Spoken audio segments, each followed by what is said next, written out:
Class 6 सामाजिक अध्ययन अध्याय 6 भारतीय सभ्यता का प्रारंभ। भारत की सबसे प्राचीन सभ्यता जो हड़प्पा सिंधु अथवा सिंधु सरस्वती सभ्यता के नाम से जानी जाती है, वास्तव में कई मायनों में एक अनूठी सभ्यता थी। इसने दिखाया कि कैसे एक सम्यक रूप से संतुलित समुदाय रहता है, जहाँ धनवान और निर्धन के बीच बहुत अधिक अंतर नहीं है।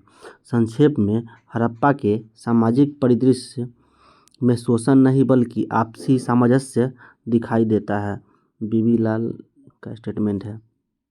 महत्वपूर्ण प्रश्न: सभ्यता क्या होती है? भारतीय उपमहाद्वीप की आरंभिक सभ्यता कौन सी थी? उसकी मुख्य उपलब्धियां क्या थी? धौलावीरा किला का क्षेत्र का उत्तरी प्रवेश द्वार का ये चित्र है। धातु विज्ञान क्या होता है? धातु विज्ञान के अंतर्गत प्रकृति से धातु निष्कर्ष उन्हें शुद्ध करने, आपस में मिलाने की तकनीकों और साथ साथ धातु और उसके गुणों का वैज्ञानिक अध्ययन शामिल है।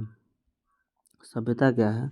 अध्याय 4 के अंत में ही हमने देखा कि कैसे मनुष्य का पहला समूह एक स्थान पर रहने लगा, कृषि करने लगा, कैसे उसने कुछ तकनीकों जैसे भवन निर्माण, धातु विज्ञान, यातायात साधन का विकास किया और सभ्यता की ओर उन्मुख हुआ। आखिर सभ्यता है क्या? सामान्यतः इस शब्द का प्रयोग मानव समाज के उन्नत चरण के लिए किया जाता है। इसे और स्पष्ट करने के लिए हम यहाँ इस बात पर विचार करेंगे कि एक सभ्यता में कम से कम निम्नलिखित विशेषताएं होनी चाहिए। पहला, शासन और प्रशासन का कोई रूप। जटिल समाज और उसके अनेक कार्यकलापों के प्रबंधन हेतु नगरीकरण होना चाहिए। नगर योजना, नगरों का विकास और उनका प्रबंधन, जिसमें सामान्यतः जल प्रबंधन और जल निकास व्यवस्था आती है। विभिन्न प्रकार के शिल्प होने चाहिए। कच्चे माल जैसे पत्थर और धातु का प्रबंधन और तैयार माल जैसे आभूषण और उपकरण का उत्पादन होना चाहिए। व्यापार, सभी प्रकार की वस्तुओं के आदान प्रदान के लिए आंतरिक एक नगर अथवा एक क्षेत्र के अंदर और बाह्य यानी दूरस्थ अथवा विश्व के अन्य भागों के साथ व्यापार होना चाहिए। लेखन का कोई रूप, अभिलेखों को रखने और संवाद बनाने के लिए आवश्यक। जीवन और विश्व के बारे में सांस्कृतिक विचार, कला, स्थापत्य, साहित्य, श्रुति परंपराओं और सामाजिक रीति रिवाजों के माध्यम से जीवन और विश्व की अभिव्यक्ति। कृषि उत्पादकता, जो गांव में नहीं बल्कि नगरों को भी भोजन उपलब्ध करा सके, ये सारी चीज़ें होनी चाहिए। वही सभ्यता है। आइए विचार करें, ऊपर बताई गई विशेषताओं में से आप किसे मूलभूत विशेषता मानते हैं, अर्थात ऐसी विशेषता जो अन्य सभी के विकास के लिए अनिवार्य है। आइए पता लगाते हैं। ऊपर दी गई सूची में प्रत्येक विशेषता के लिए क्या आप उस समय के समाज में विद्यमान व्यवसाय और रोजगार की सूची तैयार कर सकते हैं? आज विश्व के अधिकांश समाजों में इन सभी विशेषताओं को आसानी से देखा जा सकता है। जिस तरह हमने सभ्यता को परिभाषित किया है, उसी अर्थ में सभ्यता का आरंभ कब हुआ? विश्व के विभिन्न भागों में अलग अलग समय पर सभ्यताओं का आरंभ हुआ। जिस क्षेत्र को मेसोपोटामिया यानी आधुनिक इराक और सीरिया के नाम से जाना जाता है, वहाँ लगभग 6000 वर्ष पहले सभ्यता का आरंभ हुआ और इसके लिए कुछ शताब्दियों के बाद प्राचीन मिस्र की सभ्यता का आरंभ हुआ। आप इन सभ्यताओं और अन्य सभ्यताओं के बारे में आगे की कक्षा में पढ़ेंगे। सही अर्थों में उन प्राचीन सभ्यताओं के बहुत बड़े योगदान और प्रगति के कारण ही मानवता आज वर्तमान स्थिति में पहुंच सकी है। अभी हम केवल भारतीय उपमहाद्वीप और उसके उत्तरी पश्चिमी क्षेत्र पर दृष्टि डालेंगे, जहां से हमारी कहानी आरंभ होती है। मेसोपोटामिया की सभ्यता का आरंभ, मिस्र की सभ्यता का आरंभ और सिंधु सरस्वती सभ्यता का आरंभ। 2600 से 1900 पूर्व तक सिंधु सरस्वती सभ्यता का समय रेखा। सहायक नदी, वह नदी जो किसी बड़ी नदी या झील से मिलती है, उदाहरणतः यमुना नदी, गंगा नदी की सहायक नदी है। गांव से नगर, पंजाब आज भारत और पाकिस्तान के पाकिस्तान में विभाजित और सिंध अब पाकिस्तान के विशाल मैदानों को सिंधु नदी और उसकी सहायक नदियाँ सिंचित करती है। सिंधु नदी के ने इस मैदान को उपजाऊ और कृषि के अनुकूल बनाया। इन मैदानों की पूर्व दिशा में कुछ शताब्दियों पहले एक अन्य नदी सरस्वती हिमालयन की तलहटी से हरियाणा, पंजाब, राजस्थान और गुजरात के कुछ क्षेत्रों से होकर प्रवाहित होती है। 3500 पूर्व से इस पूरे क्षेत्र में गांव नगरों में परिवर्तित हो गए थे और लगभग 2600 पूर्व में बढ़ते व्यापार और अन्य विनिमयों के कारण नगर महानगरों में परिवर्तित हो गए थे।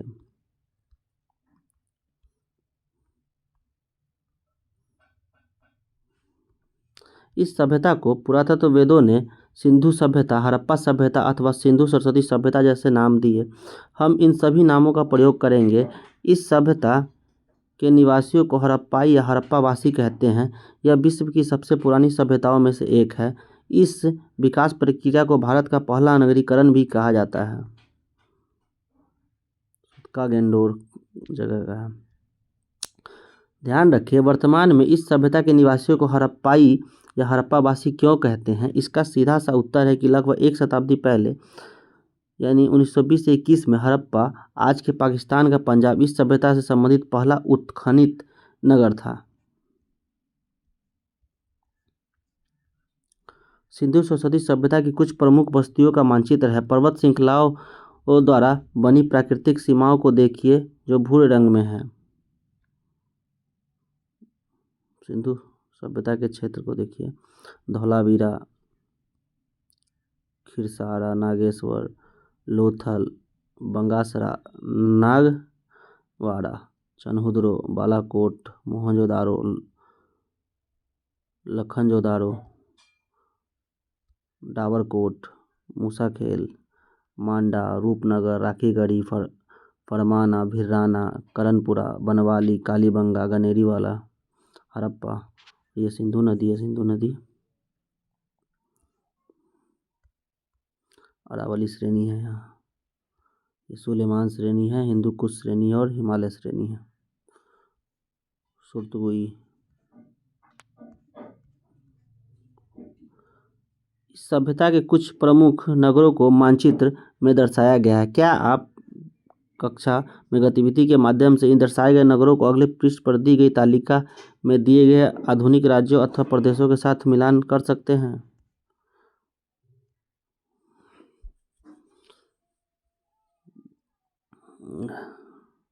राखीगढ़ी हरियाणा, कालीबंगन राजस्थान, मोहनजोदड़ो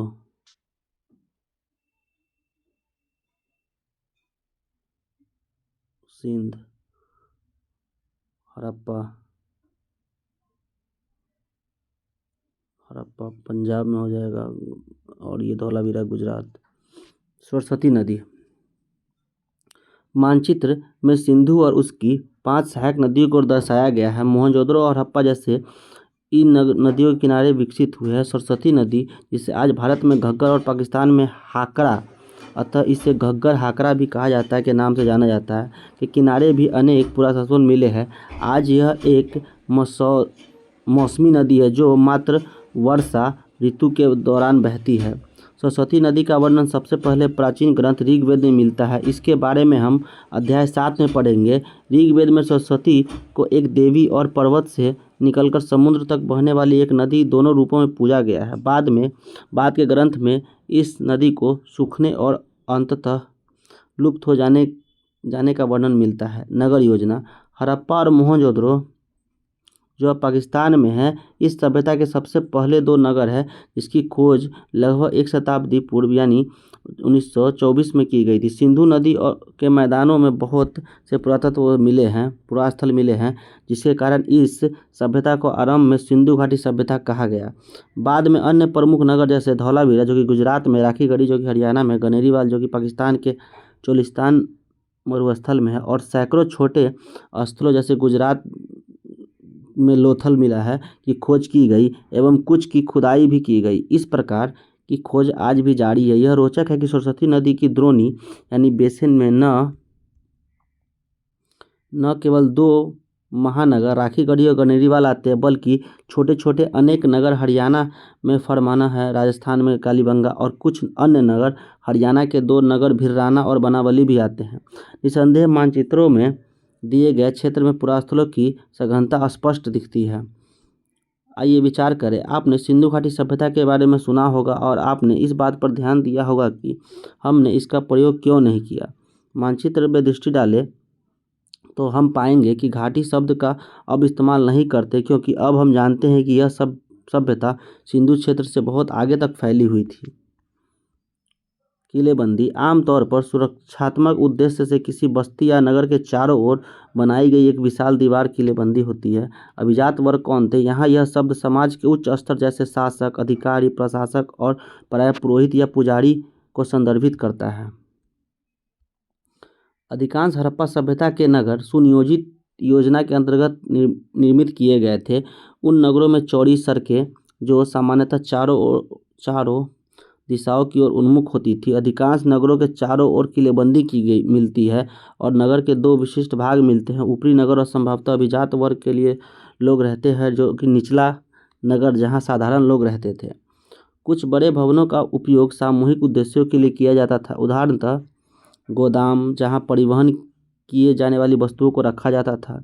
सड़कों और गलियों में विभिन्न आकारों के निजी घर मिलते हैं। रोचक बात यह है कि बड़े और छोटे घरों के निर्माण की गुणवत्ता एक समान मिलती है। सामान्यतः उन भवनों के निर्माण में ईंटों का प्रयोग किया गया है। कुछ संरचनाओं के निर्माण का उद्देश्य आज भी चर्चा का विषय हो सकता है। मोहनजोदड़ो का प्रसिद्ध महान स्नानागार एक छोटा और विस्तृत स्नानागार है जिसका आकार 12x7 मीटर है। सबसे ऊपरी जमाई गई ईंटों पर जल रोधक सामग्री जैसे डामर के रूप में प्राकृतिक बिटुमिनस की परत चढ़ाई गई है। स्नानागार के चारों ओर छोटे छोटे कमरे मिले हैं। उसमें से एक कमरे के अंदर कुआं मिला है। समय समय पर स्नानागार के पानी को खाली करने के लिए कोने में एक नाली भी है। इस स्नानागार को स्वच्छ पानी से समय समय पर भरा जाता था।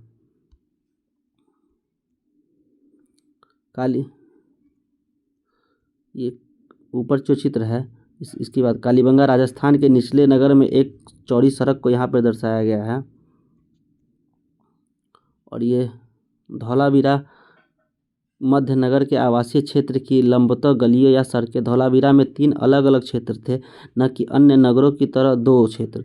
इस नगर में अधिकांश भवनों की नींव पत्थरों से बनाई गई थी। धौलावीरा का ये मोहनजोदड़ो का महान स्नानागार है। इसके निर्माण का उद्देश्य क्या रहा होगा? पुरातत्ववेदों ने अनेक संभावित व्याख्या प्रस्तुत की है। सार्वजनिक स्थान के लिए स्नानागार, केवल राजसी परिवार के लिए स्नानागार, धार्मिक कार्यों के लिए प्रयोग होने वाला स्नानागार। हालांकि पहली व्याख्या अब अस्वीकार्य नहीं है, क्योंकि यह पाया गया है कि इस नगर के अधिकांश घरों में स्नानागार बने हुए थे। आइए पता लगाएं। अंतिम 2 व्याख्याओं के बारे में कक्षा में चर्चा कीजिए। क्या आप कोई अन्य व्याख्या सोच सकते हैं? ध्यान दीजिए कि इस विषय में हमारे पास इतिहास के अन्य स्रोत नहीं है, जैसे न कोई शिलालेख, न कोई ग्रंथ और न ही किसी यात्री का विवरण। जल प्रबंधन। हड़प्पावासी जल प्रबंधन और स्वच्छता को बहुत महत्व देते थे। उनके घरों में स्नान के लिए अलग स्नानागार हुआ करते थे। वे नगर जल निकास प्रणाली से जुड़े हुए थे, जो साधारणतः सड़कों के नीचे होती थी, जिसमें अपशिष्ट जल बहता था। लोथल गुजरात के जल निकासी प्रणाली को दिखाई गई है।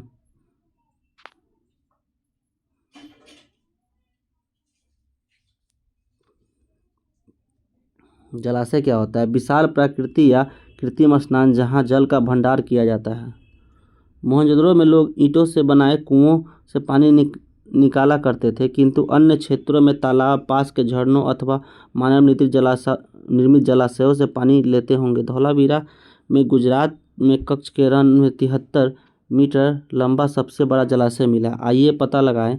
कक्षा की एक गतिविधि के रूप में किसी फीते इंच टेप से अपनी कक्षा, विद्यालय के गलियारे या खेल के मैदान की लंबाई मापे। इस लंबाई की तुलना धौलावीरा के सबसे ऊंचे विशाल जलाशय की लंबाई से कीजिए। धोलावीरा में पत्थरों और यहाँ तक कि चट्टानों को काटकर कम से कम 6 विशाल जलाशयों का निर्माण किया गया था। इसमें से अधिकांश को कुशल जल संचय और वितरण के लिए भूमिगत नालियों से जोड़ा गया था। धोलावीरा में चट्टानों को काटकर बनाया गया 33 मीटर लंबा विशाल जलाशय को ये दिखाया गया है। आइए विचार करें।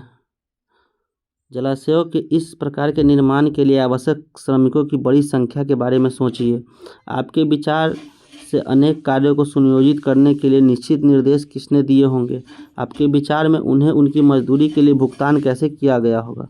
संकेत: उस समय आज की तरह मुद्रा का प्रचलन नहीं था। चूँकि समय समय पर जलाशयों की सफाई करना आवश्यक था, इसलिए क्या उनके रखरखाव के लिए कोई स्थानीय प्राधिकारी थे?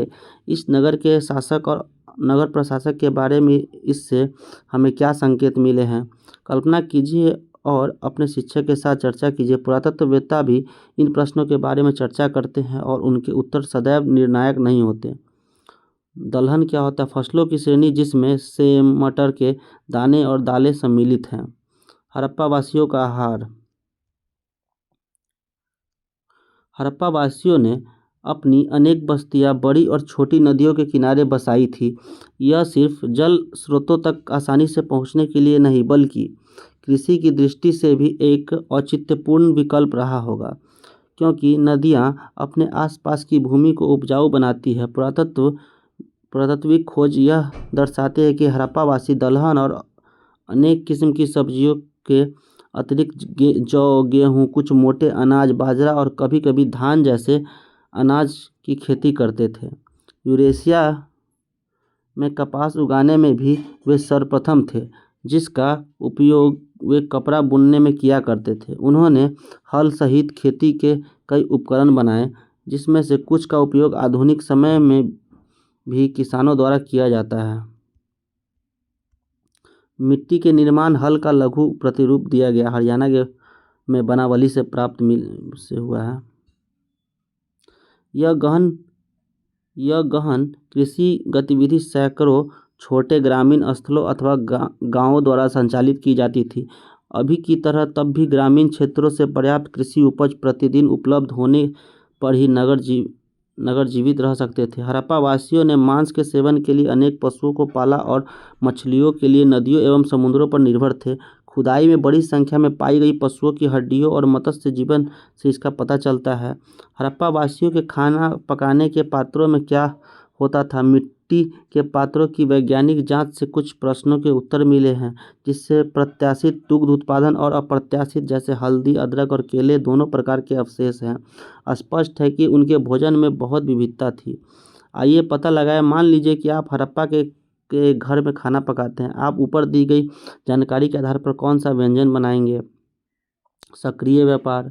हड़प्पावासी न केवल अपनी सभ्यता आसपास या बहुत दूर के अन्य नगरों में, बल्कि भारत के भीतर और बाहर की अन्य सभ्यताओं और संस्कृतियों के साथ भी सक्रिय रूप से व्यापार किया करते थे। उन्होंने आभूषणों, लकड़ी, दैनिक उपयोग की कुछ वस्तुओं, संभवतः सोने एवं कपास और कुछ खाद्य वस्तुओं का निर्यात किया। उनके सर्वाधिक प्रिय आभूषण कार्लेनियन के मोती थे, जो अधिकतर गुजरात में पाए जाने वाले लाल रंग के अल्प मूल्यवान पत्थर होते थे।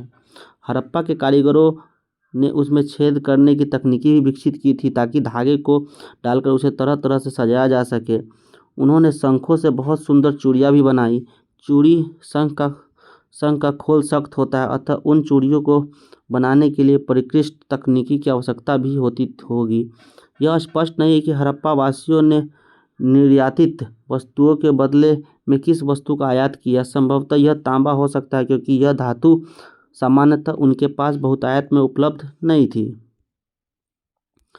हड़प्पावासी मुलायम धातु तांबे की कलाकारी में कुशल थे। तांबे में टीन मिलाने पर कांस्य धातु बन जाती है, जो तांबे की तुलना में कठोर होती है। हड़प्पा वासियों ने उपकरण तथा बर्तन बनाने में कांस्य का उपयोग किया। बाद में हम इसकी बनी कुछ छोटी प्रतिमाएं देखेंगे।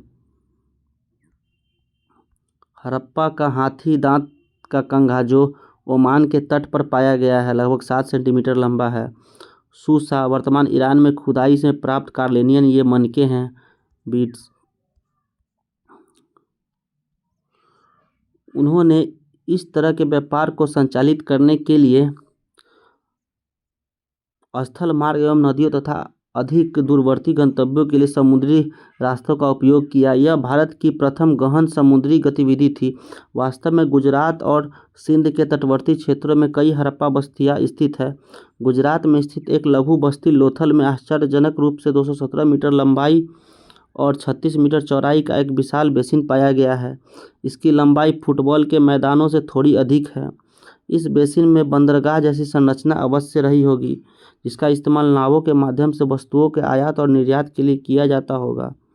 इस प्रकार के व्यापक स्तर के व्यापार में यह आवश्यक है कि व्यापारी अपने सामान को और एक दूसरे को पहचाने। अनेक बस्तियों की खुदाई में मिली हजारों की संख्या में छोटी मोहरों का मुख्य उपयोग यही रहा होगा। ये मोहरें एक मुलायम पत्थर स्टीएटाइट की बनी थी, जिसे गर्म कर कठोर बनाया जाता था। इसका माप केवल कुछ सेंटीमीटर है। सामान्यतः इनके ऊपर जानवरों के चित्र बनाए गए, किंतु इन पर लेखन प्रणाली के कुछ संकेत भी मिले हैं। इस लेखन प्रणाली और पशुओं के चित्र के प्रतीकों के अर्थ को अभी समझा जाना बाकी है, पर यह निश्चित है कि ये किसी प्रकार के व्यापार की गतिविधियों से संबंधित है। लोथल में विशाल ये बंदरगाह मिला है, डॉकयार्ड। बाएं से दाएं एक सिंघी पशु है। बैल सींग वाले बाघ को दर्शाते हड़प्पा की कुछ मोहरें हैं। यहाँ पे बैल है और ये कुछ सींग वाले बाघ को दर्शाया गया है। कुछ लेखन संकेतों के साथ हड़प्पा की इन 3 मोहरों को देखिए। आपके मन में क्या विचार आता है? क्या आप इसकी कुछ व्याख्या देंगे? अपनी कल्पना शक्ति का उपयोग कीजिए। प्राचीन जीवन। पुरातत्ववेत्ता हड़प्पा वासियों द्वारा निर्मित और उपयोग की गई अनेक वस्तुओं का सामने लेकर आए हैं। दैनिक उपयोगी वस्तुओं को देखते हैं। एक कांस्य दर्पण मिला है, कांस्य का बना हुआ दर्पण। एक पक्की मीट यानी टेराकोटा का पात्र है, दोनों धोलावीरा से प्राप्त हुए हैं। यहाँ पे देखिए, भार तौलने के लिए कुछ पत्थर का उपयोग किया जाता था उस समय। एक कांस्य छेनी मिला है, दोनों धोलावीरा से प्राप्त हुए हैं।